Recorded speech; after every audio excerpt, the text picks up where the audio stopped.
بسم اللہ الرحمن الرحیم۔ پروگرام الکلام میں آپ تمام دیکھنے والوں کو خوش آمدید۔ گزشتہ پروگرام میں ہم نے دو اہم باتیں قرآن مجید کے حوالے سے بیان کی تھی۔ ایک بات ہماری تھی کہ قرآن مجید کا مقصد نزول کیا ہے، یعنی اللہ سبحانہ و تعالیٰ نے قرآن مجید کو نازل کیوں فرمایا، اور دوسری بات قرآن مجید میں جو سورت ہے، آیت ہے، رکوع ہے، اور قرآن مجید پہ جو حرکات اور اعراب ہیں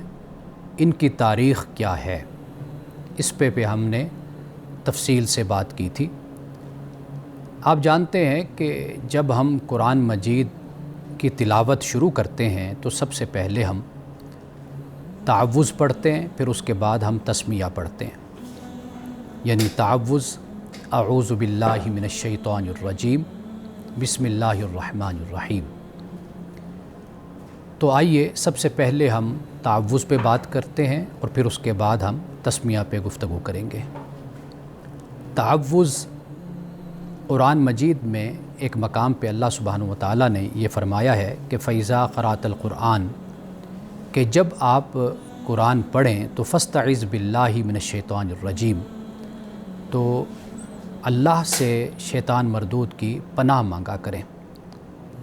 یعنی اللہ سبحانہ و تعالیٰ آپ کو شیطان مردود سے بچائے۔ اب یہاں پہ یہ نقطہ یاد رکھیے کہ قرآن مجید کی جب ہم تلاوت کریں اور تعوذ ہم پڑھیں تو تعوذ پڑھنے کا مقصد یہ نہیں ہے کہ یہ صرف ایک دفعہ پڑھنا ہی ہوتا ہے۔ اس کا مقصد یہ ہوتا ہے کہ جب آپ تعوذ کی تلاوت کرتے ہیں، جب آپ اعوذ باللہ من الشیطان الرجیم پڑھتے ہیں تو گویا کہ آپ اپنے آپ کو ہر طرح کے شیطانی خیال سے علیحدہ کر لیتے ہیں، اور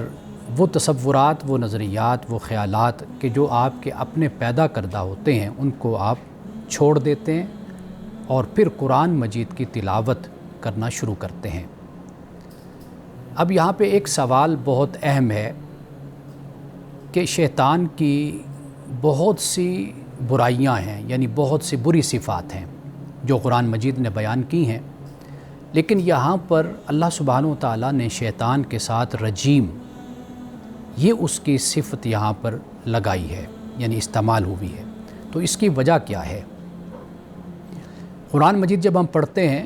تو قرآن مجید میں اللہ سبحانہ و تعالیٰ نے شیطان کو عدو مبین بھی کہا، یعنی واضح اور کھلم کھلا دشمن۔ وَإِنَّ عَلَيْكَ اللَّعْنَةَ إِلَىٰ يَوْمِ الدِّينِ، قیامت کے دن تک اس پر لعنت بھی کی ہے، یعنی یہ لعین بھی ہے۔ قرآن مجید نے اس کو کفور بھی کہا، یعنی کفور سے مراد ہے ناشکرا۔ یہ مدل بھی ہے، یعنی یہ گمراہ بھی کرنے والا ہے، وسوسے بھی پیدا کرتا ہے، یہ متکبر بھی ہے، یہ گناہوں کو مزین بھی کرتا ہے، یعنی انسان کے لیے جو گناہ ہیں، برائی ہے، ان کو مزین کر کے، بیوٹیفائی کر کے ان کو دکھاتا ہے۔ یہ خدوع بھی ہے، دھوکہ دینے والا بھی ہے۔ اور پھر قرآن پاک نے اس کی ایک اور صفت جو بیان کی ہے وہ یہ ہے کہ یہ غرور بھی ہے، غرور سے مراد دھوکہ دینے والا۔ لیکن سوال یہ پیدا ہوتا ہے کہ جب قرآن مجید نے یہ کہا کہ جب قرآن کو پڑھو تو یہ پڑھا کرو فاستعذ باللہ من الشیطان الرجیم، یعنی اعوذ باللہ من الشیطان الرجیم، تو یہ کیوں فرمایا؟ شیطان کے ساتھ رجیم، مردود، یہ لفظ کیوں استعمال ہوا؟ تو آئیے اس بات کو ذرا گہرائی کے ساتھ ہم سمجھتے ہیں اور توجہ کے ساتھ۔ اللہ سبحانہ و تعالیٰ نے حضرت آدم علیہ السلام کو جب پیدا کیا اور اللہ نے فرمایا کہ سب سجدہ کرو آدم کو، تو ملائکہ نے سجدہ کیا الا ابلیس، لیکن اس ابلیس نے یعنی شیطان نے سجدہ نہیں کیا۔ اللہ سبحانہ و تعالیٰ نے پھر اسے کہا کہ تو مردود ہے میری بارگاہ سے، یعنی تو دھتکارا ہوا ہے اور تجھے نکال دیا گیا ہے۔ اب یہاں پہ اللہ سبحانہ و تعالیٰ نے شیطان کو جب رجیم کہا تو اس میں ہمارے لیے یہ سبق ہے کہ اللہ یہ فرماتا ہے کہ جب میں نے شیطان کو اپنی بارگاہ سے نکال دیا، تم بھی شیطان کو اپنے دل سے نکال دو، اپنے ذہن سے نکال دو، اپنے دماغ سے نکال دو، اپنی زندگی سے اس طرح تم شیطان کو نکال دو جس طرح میں نے شیطان کو اپنی بارگاہ سے نکال دیا۔ تو لہٰذا جب ہم تعوذ کی تلاوت کریں، جب ہم پڑھیں، تو پھر ہمیں یہ چاہیے کہ ہم شیطان کو اپنے دل و دماغ سے بالکل نکال دیں۔ اب جب ہم یہ تعوذ پڑھتے ہیں تو اس کے اثرات ہم پر کیا ہوتے ہیں، یہ بات بھی بڑی توجہ طلب ہے، اس لیے کہ انسان کی نفسیاتی ضرورت بھی ہے، انسان کی روحانی ضرورت بھی ہے اور انسان کی اخلاقی ضرورت بھی ہے۔ نفسیاتی حوالے سے ذہن کو ایک سگنل ملتا ہے، ایک اشارہ ملتا ہے کہ میں اب محفوظ پناہ گاہ میں آ گیا ہوں، یعنی اب میں اپنے اللہ کی پناہ میں آ گیا ہوں، تو اب مجھ پر شیطان کا کوئی حملہ کارگر نہیں ہو سکتا، مجھ پر اس کا کوئی اثر نہیں ہو سکتا۔ یعنی ذہنی طور پر انسان ایک ٹرینکویلٹی، جس کو انگلش میں کہتے ہیں، کہ ایک امن اور ایک سلامتی اور ایک سکون اور اطمینان کی حالت میں آ جاتا ہے۔ یہ انسان پر اس کا نفسیاتی اثر ہوتا ہے۔ اب دیکھیے کہ روحانی حوالے سے یہ ایک اسپرچول شیلڈ جس کو ہم کہتے ہیں، یعنی دل میں سکون، دماغ میں روشنی اور عمل میں اخلاص اس سے پیدا ہوتا ہے۔ یعنی یہ ایک اسپرچولیٹی شیلڈ ہمارے لیے یہ آیت، یہ تعوذ یہ بن جاتی ہے۔ اسی طرح اخلاقی حوالے سے دیکھیے تو شیطان متکبر ہے، جیسے ابھی میں نے شیطان کی کچھ بری صفات آپ کے سامنے رکھی ہیں کہ شیطان متکبر ہے، شیطان غرور ہے، یعنی دھوکہ دینے والا ہے، شیطان برائی کو مزین کرنے والا ہے، شیطان تکبر کرنے والا ہے، اور اس کے علاوہ اور بری باتیں اس کے اندر موجود ہیں۔ جب ہم تعوذ کی تلاوت کرتے ہیں تو گویا کہ ہم اخلاقی حوالے سے ہم اللہ کی بارگاہ میں یہ عرض کر رہے ہوتے ہیں کہ مولا، ہم نے شیطان سے علیحدگی اختیار کر لی، یعنی تکبر سے، لالچ سے، حرص سے، طمع سے، حسد سے، وہ برائیاں جو شیطان کی پہچان اور اس کی شناخت اور اس کی علامت ہیں، ہم نے ان تمام برائیوں سے علیحدگی اختیار کر لی ہے، اور اے اللہ ہم اب تیری بارگاہ میں آ گئے ہیں۔ قرآن مجید نے اس کا ذکر کیا ہے، تو گویا کہ یہ بہت اہم جملہ ہے، یہ تعوذ ہے۔ تو ہم جب اس کی تلاوت کریں تو اس احساس اور اس توجہ کے ساتھ تلاوت ہم اس کی کریں کہ اب ہم شیطان کے حملوں سے بچ کر اپنے رب کی پناہ میں اور ایک محفوظ پناہ گاہ میں ہم آ گئے۔ یہ ایک بہت بڑی دولت ہے، یہ ایمان اور یہ یقین۔ جس کے پاس یہ ایمان اور یقین نہیں ہوتا تو وہ اس دنیا میں اکیلا اور تنہا ہوتا ہے، اس کے ساتھ کوئی نہیں ہوتا۔ کوئی مشکل ہو، کوئی مصیبت ہو، اندھیرا ہو، تاریکی ہو، تو وہ اکیلا ہی ٹامک ٹوئیاں بھی مارتا ہے، بھٹکتا رہتا ہے، پریشان بھی رہتا ہے، کبھی ادھر جاتا ہے، کبھی ادھر جاتا ہے۔ لیکن جب ایمان اور یقین کی دولت انسان کے پاس ہوتی ہے تو اس کا پہلا سبق ہی یہی ہوتا ہے، پہلا احساس ہی یہی ہوتا ہے کہ میرا رب میرے ساتھ ہر وقت ہوتا ہے۔ اب ناظرین کرام، ہم آتے ہیں بسم اللہ الرحمن الرحیم کی طرف۔ اب یہ آیت بھی قرآن مجید میں ہے، یعنی حضرت سلیمان علیہ السلام نے جب ملکہ سبا کو خط لکھا تھا تو اس خط میں یہ فرمایا تھا کہ انہ من سلیمان و انہ بسم اللہ الرحمن الرحیم، کہ یہ خط سلیمان کی طرف سے ہے، اور پھر اس خط کا آغاز اللہ کے نام کے ساتھ ہے، وہ اللہ جو رحمان رحیم ہے۔ انبیاء علیہ السلام کے خطوط جو ہمیں ملتے ہیں تو اس میں یہ لفظ ہمیں، یہ آیت کہہ لیجئے، یہ جملہ کہہ لیجئے، یہ ہمیں سر فہرست یعنی پیشانی پر ہمیں ملتا ہے۔ رسول اللہ صلی اللہ علیہ وسلم بھی اسی طرح ہی جب آپ نے خطوط لکھے تھے تو گویا کہ ہر کام یعنی قرآن مجید کی تلاوت ہے، آپ کوئی کام شروع کرنے لگے ہیں تو اس کے شروع میں ہم بسم اللہ الرحمن الرحیم پڑھتے ہیں، اور ہمیں پڑھنی چاہیے۔ رسول اللہ صلی اللہ علیہ وسلم کی حدیث ہے کہ آپ صلی اللہ علیہ وسلم نے فرمایا کہ کل امر ذی بال لا یبدأ فیہ بسم اللہ فہو ابتر۔ فرمایا کہ ہر وہ کام کہ جو اللہ کے نام کے بغیر شروع کیا جاتا ہے تو فرمایا وہ بے نتیجہ ہوتا ہے، وہ بے برکت کام ہو جاتا ہے۔ تو اس لیے ہمیں اسی بات کی تعلیم ہے کہ ہم ہر کام میں بسم اللہ الرحمن الرحیم پڑھا کریں، یعنی ہر اچھے کام میں۔ رسول اللہ صلی اللہ علیہ وسلم سے جو دعائیں منسوب ہیں، جو روایت کی جاتی ہیں، آپ دیکھیے کہ ہر دعا میں اللہ کی یاد ہے،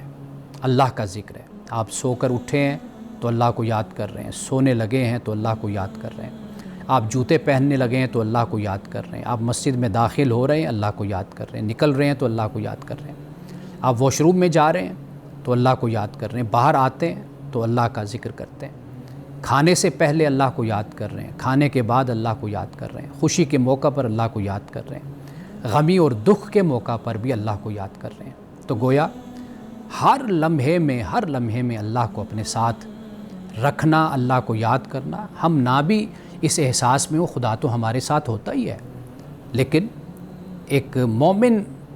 کے ایمان کا تقاضا یہی ہوتا ہے کہ وہ جسے انگلش میں کانشیسنیس آف گاڈ کہتے ہیں، یعنی خدا آگہی، یہ بنیادی بات ہے کہ مسلمان اکیلا ہوتا ہے تو دوسرا خدا ہوتا ہے، دو ہوتے ہیں تو تیسرا خدا ہوتا ہے، تین ہوتے ہیں تو چوتھا خدا ہوتا ہے۔ خدا کبھی بھی غائب نہیں ہوتا، غیر حاضر نہیں ہوتا۔ تو لہٰذا جب ہم قرآن مجید دیکھتے ہیں تو قرآن مجید کی 114 صورتوں میں سے 113 صورتوں کے شروع میں بسم اللہ الرحمن الرحیم یہ جملہ، یہ آیت موجود ہے۔ گویا کہ قرآن مجید سے ہی ہمیں اس بات کی تعلیم مل جاتی ہے کہ جب بھی آپ کوئی کام کریں تو پہلے اللہ کو یاد کریں، بسم اللہ الرحمن الرحیم یہ آپ پڑھا کریں۔ سورۃ التوبہ کے شروع میں بسم اللہ الرحمن الرحیم نہیں ہے، اس کی کیا وجہ ہے، کیا سبب ہے، وہ سورۃ توبہ کو اسے سورۃ برات بھی کہتے ہیں، اس کو پڑھ کر خود معلوم ہو جاتا ہے، اس لیے کہ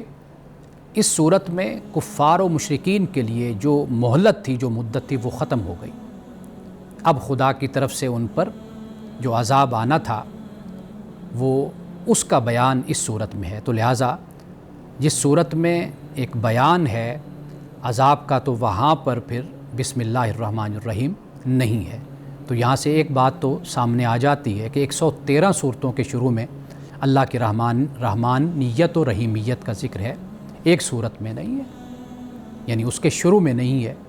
تو لہٰذا خدا کی جو ذات ہے، اس کی جو صفات ہیں، وہ زیادہ رحمت والی ہیں، اور کہیں پر اگر رحمت ہمیں نظر نہیں آ رہی تو اس کی بھی ایک حکمت اور اس کا بھی ایک سبب ہے جو ہمیں سورۃ التوبہ کی صورت میں نظر آتا ہے۔ ناظرین کرام، یہاں پہ ایک وقفہ لیتے ہیں، وقفے کے بعد بسم اللہ الرحمن الرحیم پہ ہماری گفتگو جاری رہے گی۔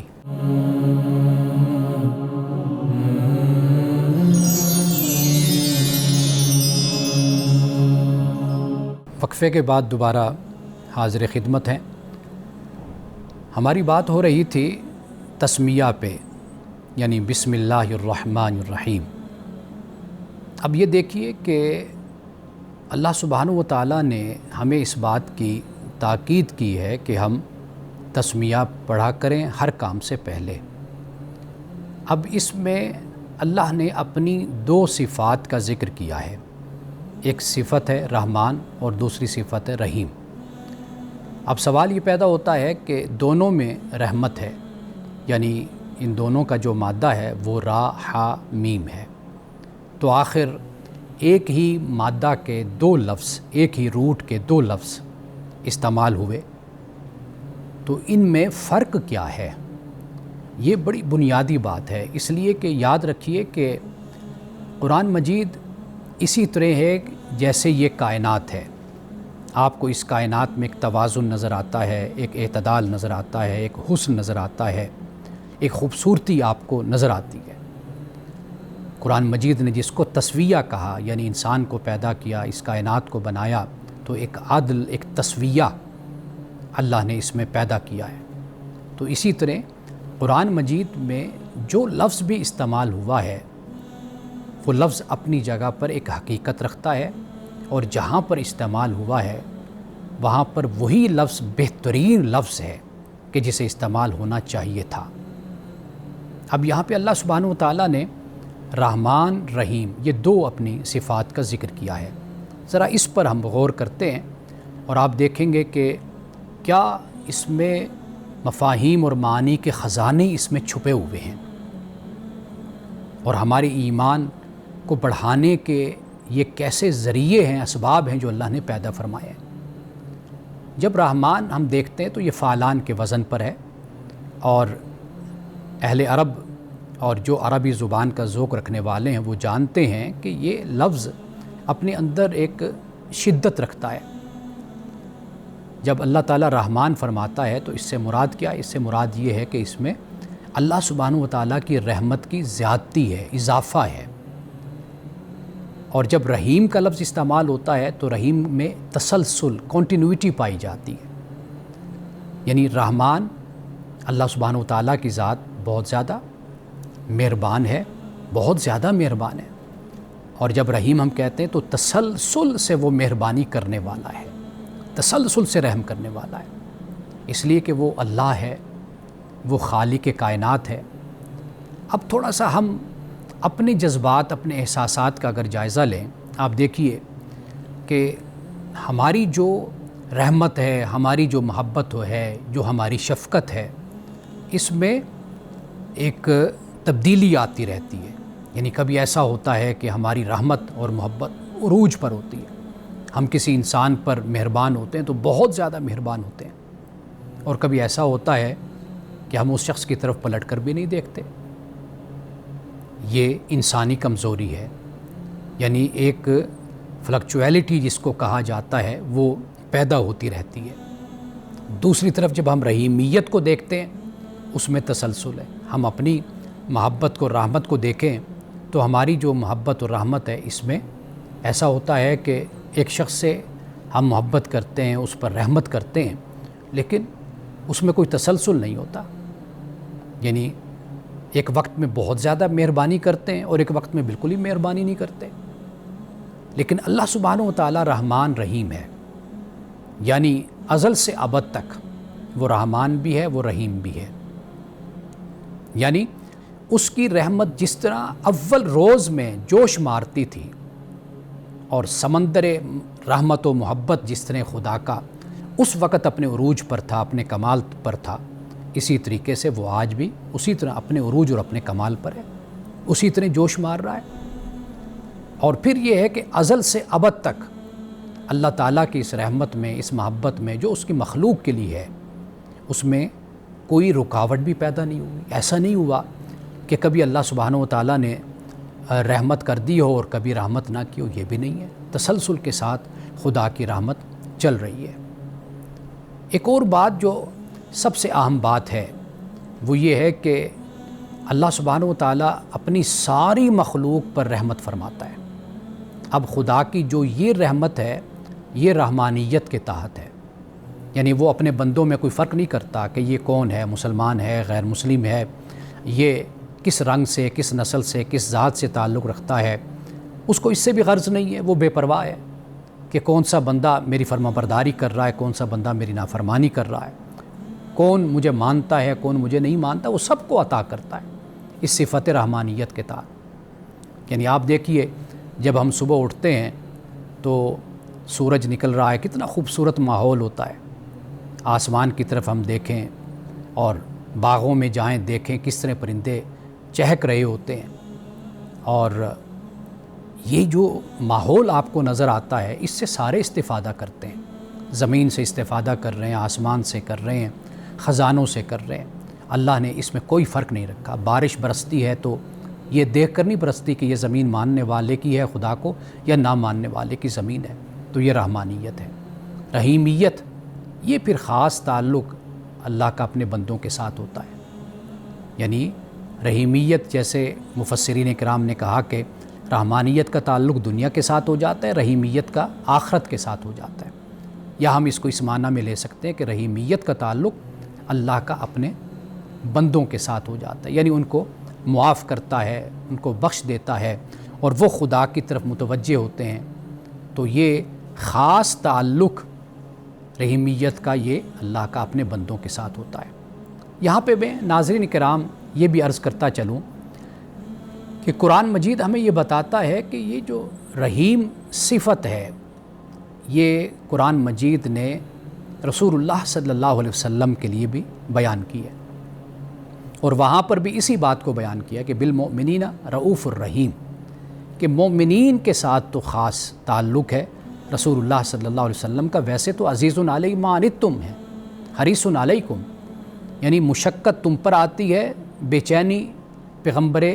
اسلام کو ہوتی ہے۔ رسول اللہ صلی اللہ علیہ وسلم مضطرب اور بے چین ہو جاتے ہیں،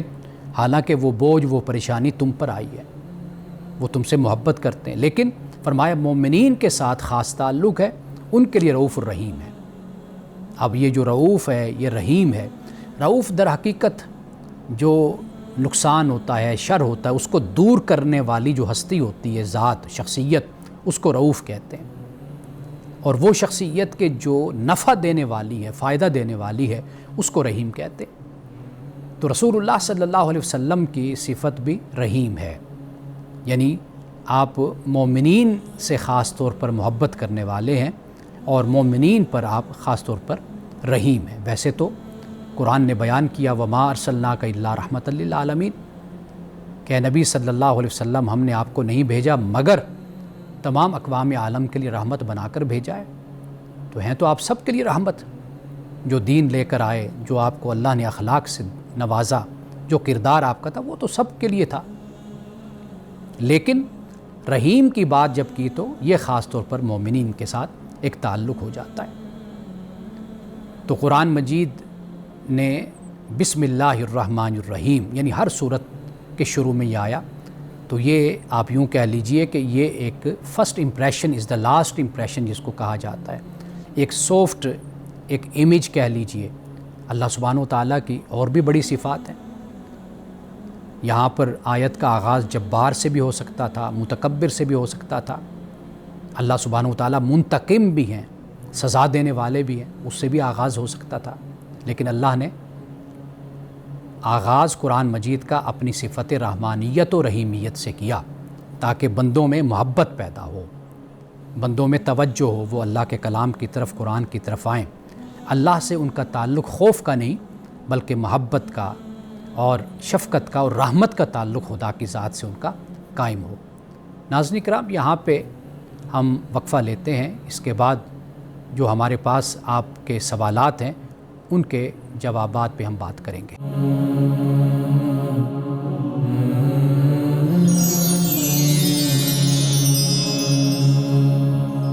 اس وقت میرے پاس آپ کے کچھ سوالات ہیں جو آپ کی طرف سے بھیجے گئے ہیں۔ میں سوالات کے جوابات دینے سے پہلے ایک دو باتیں میں آپ کی خدمت میں عرض کرنا چاہتا ہوں۔ ایک بات یہ ہے کہ ٹی وی اسکرین پر نمبر ہمارا آ رہا ہوگا، آپ اس پہ کال کر کے یا میسیج کر کے آپ اپنا سوال بھیج سکتے ہیں۔ اور دوسری گزارش آپ سے یہ ہے کہ سوال ایک تو واضح لکھیں اور مختصر لکھیں، یعنی جو آپ کا مدعا ہے، جو آپ کی غرض ہے، جو آپ پوچھنا چاہتے ہیں، آپ صرف اتنا اپنے سوال کو اس حد تک محدود رکھ کر آپ بھیجیں، تاکہ ہم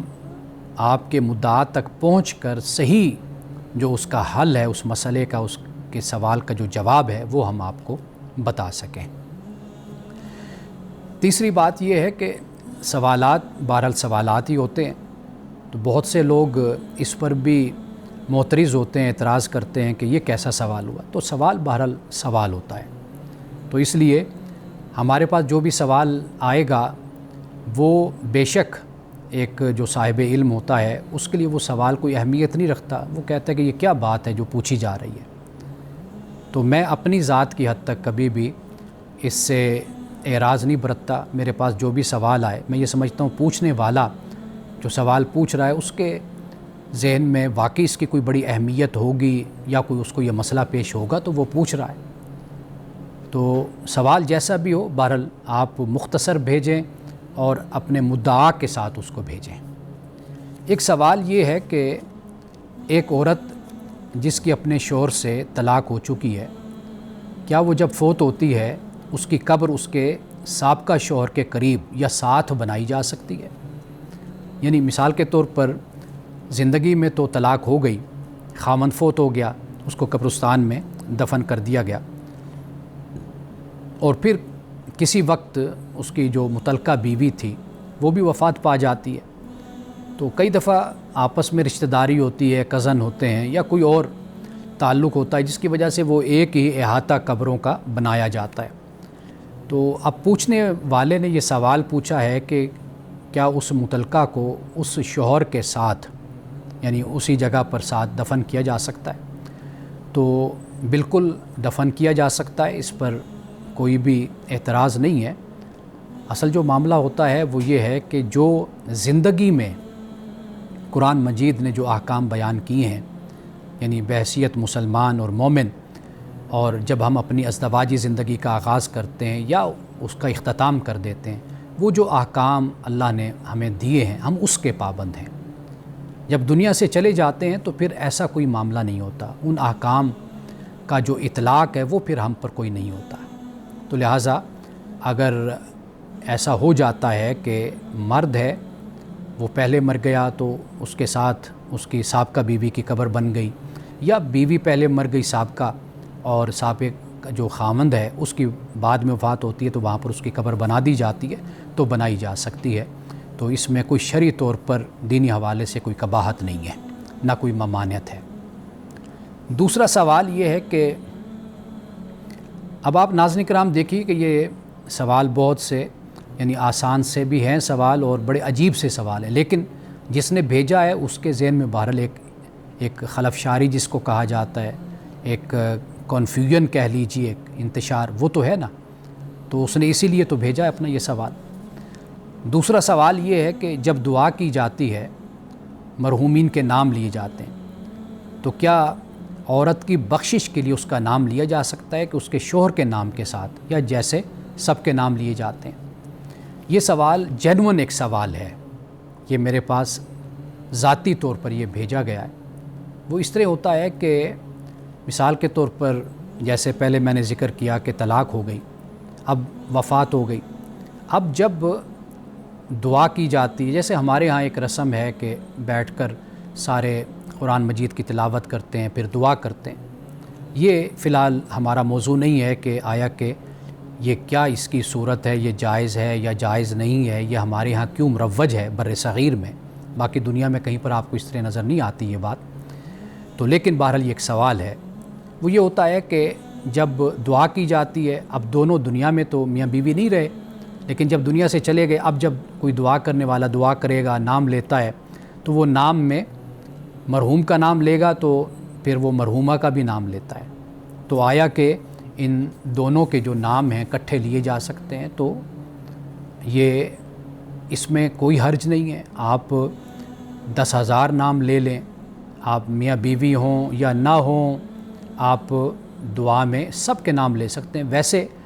نام نہ بھی لیں، اللہ سمیع ہے، بصیر ہے، علیم خبیر ہے، تو اس کو تو محتاجی کوئی نہیں ہے کہ آپ ایک ایک کا نام لیں۔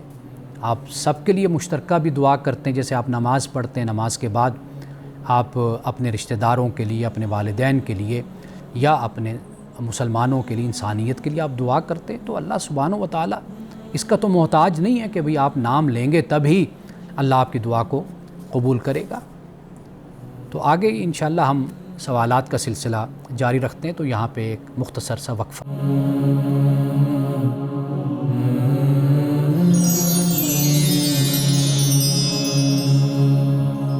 ایک سوال بہت اہم سوال ہے، یہ ہمارے پاس انگلینڈ سے ہمارے دوست ہیں، انہوں نے بھیجا ہے۔ سوال یہ ہے کہ انگلینڈ کے قانون کے مطابق لڑکا لڑکی کی رجسٹریشن بحیثیت میاں بیوی ہو گئی ہے، دونوں گھروں کے لوگ بھی شریک ہوئے، یعنی والدین بھی شریک ہوئے، بہن بھائی شریک ہوئے، باقی رشتہ دار بھی شریک ہوئے، اور وہ گواہ بھی بنے، تو کیا ایسی صورت میں نکاح ہو جاتا ہے؟ جی بالکل نکاح ہو جاتا ہے۔ چند بنیادی باتیں وہ یاد رکھنی چاہیے۔ ایک تو یہ ہے کہ جیسے حق مہر مقرر کر لیا جاتا ہے، تو یہاں پر حق مہر بھی مجھے معلوم ہوا کہ بھی وہ بھی مقرر کر لیا گیا، بتا دیا گیا، اور پھر یہ دیکھیے کہ گواہ بھی موجود ہیں۔ اور تیسری جو ایک شرط ہمارے فقہا نے، کئی فقہا اس کو بیان کرتے ہیں، وہ ولی کی شرط ہوتی ہے۔ اب یہاں پر دونوں کی طرف سے ولی بھی، یعنی والدین، والد، وہ بھی موجود ہیں، بھائی بھی موجود ہیں، چچا، ماموں وغیرہ جو بھی ہیں وہ سارے موجود ہیں۔ تو لہٰذا ایک لحاظ سے دیکھا جائے تو وہ شرط بھی پوری ہو رہی ہے۔ تو اب یہ جو ہمارے ہاں یہ سوچا جاتا ہے کہ بھئی وہ ہم نے اس طریقے سے مولانا کو بلا کر یا نکاح خان کو بلا کر باقاعدہ طور پر ہم نے اس طریقے سے نکاح نہیں کیا تو لہٰذا نکاح نہیں ہوا، وہ تمام جو صورتیں ہیں وہ سنت ہے یا مستحب، آپ اس کو کہہ لیجئے کہ وہ اچھی بات ہے۔ یہ جو رجسٹریشن ہو گئی، باقاعدہ طور پر سب اس میں شریک ہو گئے، حق مہر مقرر کیا گیا، گواہ بھی موجود ہیں، سارا گھر موجود ہے، وہی گواہ ہے، تو وہ ساری جو شرعی ضرورتیں ہیں، تقاضے ہیں، وہ تو پورے ہو گئے، یا جو رکن ہیں، ارکان ہیں، وہ سارے مکمل ہو گئے، تو لہٰذا نکاح ہو گیا۔ ہاں اگر اس کے بعد اگر کوئی یہ چاہتا ہے کہ بھئی وہ اپنے گھر میں بھی کوئی تقریب رکھ لے، مل بیٹھے، تو وہ بھی کر سکتے ہیں، لیکن سنت جو طریقہ ہے وہ ہے ولیمہ، یعنی جب رخصتی ہو جاتی ہے، دونوں اکٹھے ہو جاتے ہیں، نکاح ہو جاتا ہے، تو اس کے بعد پھر ولیمہ، یہ سنت ہے۔ یہ نکاح ہو گیا یہاں پر، اب اس کے بعد لڑکا اور لڑکی وہ جب اکٹھے رہنا شروع کر دیتے ہیں تو اس کے بعد پھر وہ ولیمہ کا انتظام جو ہے وہ لڑکے کے سپرد ہوتا ہے۔ تو لہٰذا یہ بات ہمیں ذہن میں رکھنی چاہیے کہ جو بنیادی باتیں ہیں دین کی، جو دین تقاضا کرتا ہے، جو شریعت تقاضا کرتی ہے، وہ جب پوری ہو جاتی ہیں تو وہ کام لیجیٹیمائز ہو جاتا ہے، وہ جائز ہو جاتا ہے۔ تو لہٰذا جو ہماری اپنی روایت ہوتی ہے یا کوئی اپنی رسم ہوتی ہے، کوئی رواج ہوتا ہے، تو وہ دین کا حصہ نہیں ہے۔ وہ بے شک آپ کیجئے، ضرور کیجئے، لیکن اس میں اس بات کا خیال کیجئے کہ وہ اخلاق کے دائرے میں ہو، دین کے دائرے میں ہو، اللہ کے حکم کے دائرے میں ہو بس۔ اب اس کے بعد ایک اور سوال جو میں آپ کے سامنے رکھنا چاہتا ہوں، وہ سوال ہے جی، بڑا اہم سوال ہے، اور اکثر لوگ یہ سوال پوچھتے بھی رہتے ہیں، اور نماز کے بارے میں ان کا جو تصور ہوتا ہے وہ یہی ہوتا ہے کہ اگر کوئی شخص کہتا ہے کہ نماز صرف اللہ سے ربط کا نام ہے اور وہ بغیر جسمانی عمل کے ایک ہی جگہ بیٹھ کر اللہ کو یاد کرتا ہے، تعلق قائم کرنے کی کوشش کرتا ہے، تو کیا نماز ادا ہو جائے گی؟ دیکھیے، اللہ سے ربط کا نام تو نماز ہے، اس میں کوئی شک نہیں ہے۔ اقم الصلاۃ لذکری، میری یاد کے لیے نماز قائم کر، اس میں تو کوئی شک نہیں، لیکن نماز کی ایک حیت ہے، اس کے کچھ ارکان ہیں اور کچھ اس کا طریقہ ہے جو ہمیں انبیاء علیہ السلام سے، رسول اللہ صلی اللہ علیہ وسلم سے وہ ہمیں ملا ہے، اور 1500 سال امت نے اسی طریقے پر نماز پڑھی ہے، اور وہ ایک عملی سنت اور امت کا ایک عمل ہے اور ایک تہذیبی عمل ہے کہ جو ہمارے ہاں رائج ہے مسلمانوں میں، مسلم معاشروں میں۔ تو لہٰذا نماز وہی ہوگی جو ہم اس کے مطابق پڑھیں گے، جیسے نماز فجر ہے، ظہر ہے، عصر ہے، مغرب ہے، عشاء ہے۔ فجر کی 2 رکعتیں ہیں، ظہر کی 4 ہیں، عصر کی 4 ہیں، مغرب کی 3 ہیں، عشاء کی 4 ہیں، وہی آیت، وہی رکعتیں، وہی سب کچھ، وہی رکوع، وہی سجود، وہی تشہد، وہی قعدہ، جو نماز کا طریقہ ہے وہی ہم پڑھیں گے تو در حقیقت وہی نماز ہوگی، وہ ادا کریں گے تو نماز ادا ہوگی۔ باقی بے شک ہم اللہ کی یاد میں بیٹھے رہیں تو اس میں کوئی حرج نہیں ہے کہ آپ اللہ کی یاد میں بے شک بیٹھے رہیں، اللہ کا ذکر کریں، اللہ کے نام کی تسبیح پڑھیں، اللہ کے جو اسماء الحسنی ہیں ان کا آپ ورد کریں، بے شک کرتے رہیں، لیکن وہ نماز نہیں ہے۔ نماز وہی ہے کہ جو ہمیں رسول اللہ صلی اللہ علیہ وسلم نے سکھائی اور بتلائی، اور پھر پوری امت نے اس نماز کو پڑھا، تو وہی نماز ہم پڑھیں گے تو نماز ہماری ادا ہوگی۔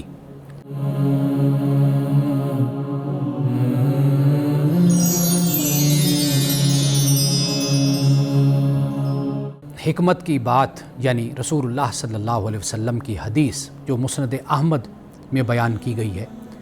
وہ یہ ہے کہ رسول اللہ صلی اللہ علیہ وسلم نے فرمایا کہ ایسا زمانہ آئے گا کہ جھوٹے کو سچا اور سچے کو جھوٹا کہا جائے گا، خیانت کرنے والے کو امانت دار اور امانت دار کو خیانت کار یا خیانت دار سمجھا جائے گا۔ اور یہ رسول اللہ صلی اللہ علیہ وسلم نے فرمایا ہے، تو ہمیں اس بات کا خیال کرنا ہے کہ کہیں یہ زمانہ ہمارا نہ ہو اور ہمارا زمانہ اس کے مصداق نہ ہو۔ یعنی آپ کا فرمان اس بات کی طرف اشارہ کرتا ہے کہ معاشرے کا چال چلن ایسا نہیں ہونا چاہیے کہ جو جھوٹا ہو وہ سچا بن جائے، یعنی نیکی کرنا مشکل ہو جائے، برائی کرنا آسان ہو جائے، بدی کرنا آسان ہو جائے اور اچھے کاموں میں شرکت کرنا اور اچھے کاموں کو سر انجام دینا یہ انسان کے لیے مشکل ہو جائے، تو جب ایسا معاشرہ قائم ہو جاتا ہے اور لوگوں کی ایسی روش اور ایسا رویہ لوگوں کا بن جاتا ہے تو پھر ایسے معاشرے زوال پذیر بھی ہوتے ہیں اور پھر ایسے معاشروں کا وجود زمین سے مٹا بھی دیا جاتا ہے۔ ناظرین کرام، انہی الفاظ کے ساتھ اجازت دیجیے، انشاءاللہ کل دوبارہ آپ کی خدمت میں حاضر ہوں گے۔